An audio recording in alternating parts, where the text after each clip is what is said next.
Olá, meu nome é Emerson Moraes, sou o diretor técnico da Mundo Agri e estamos aqui hoje nessa lavoura de milho para falar sobre uma doença importantíssima para a nossa região, que o ano passado tirou muita produtividade da cultura do milho, a Diplodia macrospora.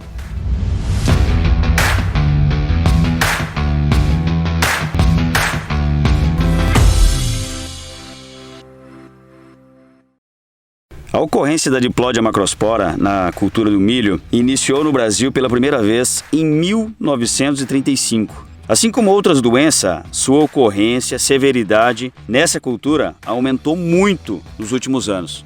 Se nós relembrarmos o ano passado, tivemos ocorrências severas, tivemos percas de produtividade chegando a 35%, 40% até 50% de grãos avariados por culpa da Diplodia macrospora. Esse fungo, o fungo da Diplodia macrospora, é capaz de invadir os tecidos vigorosos na planta em atividade, podendo infectar folhas, bainhas e ir para a espiga e causar prejuízos extremamente consideráveis à produção. Basicamente, existem 4 fungos causadores de grãos ardidos: Sterocarpella macrospora, que é a Diplodia macrospora, a Gibberella zea e algumas espécies do gênero Aspergillum e o Penicillium, sendo que os últimos 3 podem produzir micotoxinas. Com a intensificação dos plantios de milho safrinha, principalmente na região nossa aqui da BR-163, esses problemas vêm aumentando cada vez mais. Então a gente pegar o que aconteceu na última safra, e não é só na última safra,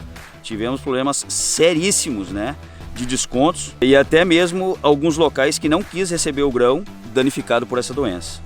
Para um bom manejo de Diplodia, é preciso a gente entender mais sobre o ciclo dessa doença, seus sintomas e as condições favoráveis para essa doença. Então, se nós formos pensar no ciclo, nós estamos aqui nessa lavoura e conseguimos identificar nos restos culturais, que seria o primeiro ponto de partida dela, uma grande quantidade nos restos culturais. Então o inóculo está presente ali. Quando iniciam-se as chuvas, essas chuvas fortes, ela pulveriza os conídeos e aí podem colonizar primeiramente as folhas do baixeiro, e aqui a gente encontra folhas no baixeiro com infecção da doença, e aí ela começa uma disseminação saindo da folha, indo para as bainhas, consequentemente ela vai formar uma massa de mofo, de colonização branca, e aí ela vai para o topo da espiga, e como a pressão é altíssima e as nossas condições ambientais são favoráveis para isso, ela coloniza a espiga. Os picnídeos densos e pequenos, eles se formam no grão no final do ciclo da planta, e aí a gente tem uma infecção de grãos.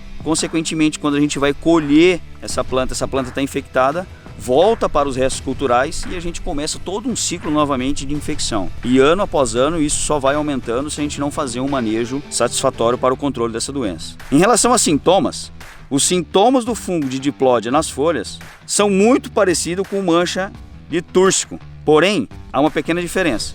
Na lesão de Diplodia há uma presença de uma borda amarelada e a presença de um picnídeo no centro. Então isso aqui é o que diferencia uma lesão de Diplodia nas folhas em relação à mancha de túrcico. Em relação a condições favoráveis para a infecção e desenvolvimento da doença, nós temos algumas coisas que nós temos que tomar cuidado. Estresse na pré-florada e tempo nublado. Isso nós temos muito aqui nesse período de segunda safra. Períodos muito chuvosos na floração e pós-floração. Também temos aqui. Dias quentes e temperaturas noturnas amenas. Exatamente o que temos aqui. Nessas situações, as espigas são mais sensíveis da polinização até 3 semanas após.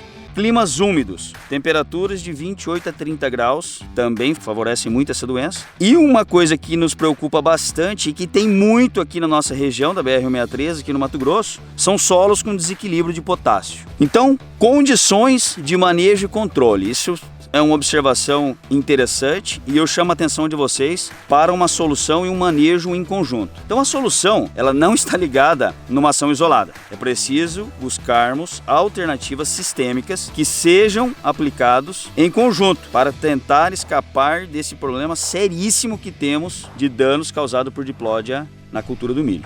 Primeiro, vamos falar sobre o manejo de fertilidade do solo. É notório a gente ver as análises de solo da nossa região e vermos que temos um desequilíbrio de potássio.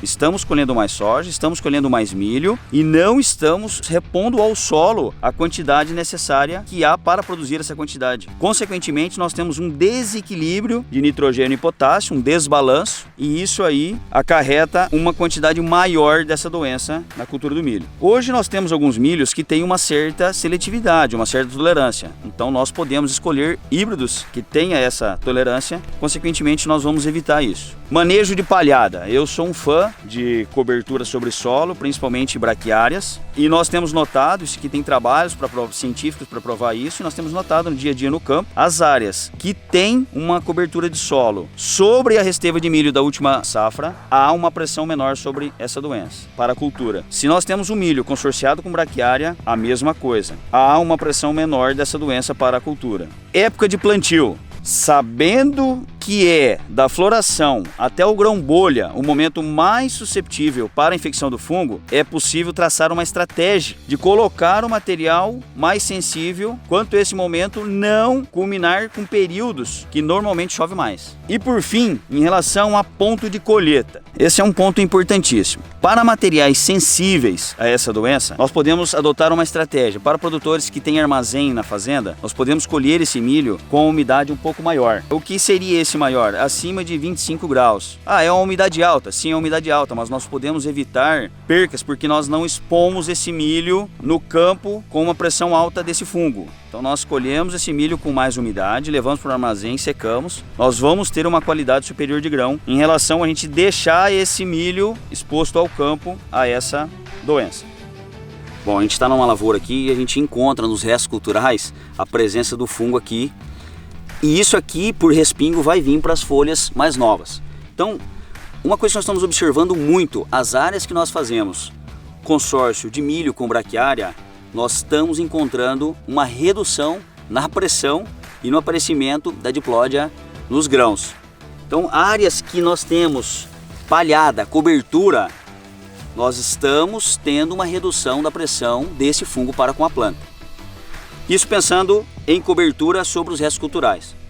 Pensando em manejo químico, a primeira coisa que eu venho alertar vocês é fazer o monitoramento e ir para o campo cedo, porque é uma doença que, como está em restos culturais, podem respingar para as folhas e vir cedo. E o controle químico também é uma alternativa para o manejo dessa doença, e nós realmente temos que usar esse manejo químico. Então, o monitoramento de campo é importantíssimo, nós irmos para o campo, avaliar as folhas, principalmente do bacheiro, que é na onde começa, encontrando as lesões, aí nós temos que adotar uma estratégia rápida de controle químico sobre esse fungo. Existem alguns produtos com eficiência e a gente tem que fazer associação de outros produtos, porque a gente possivelmente não vai encontrar só diplódia, a gente vai encontrar outras manchas, então a gente necessita de fazer associação de alguns produtos químicos para o controle. Então vamos para o campo, monitoramos e encontramos, uma das alternativas de manejo é o controle químico e há necessidade da gente fazer. Pessoal, então dúvidas sobre o manejo agronômico dessa doença extremamente severa para a nossa cultura aqui na BR-163, procura um consultor da Mundo Agri. Mundo Agri, nós fazemos o produtor produzir mais e melhor.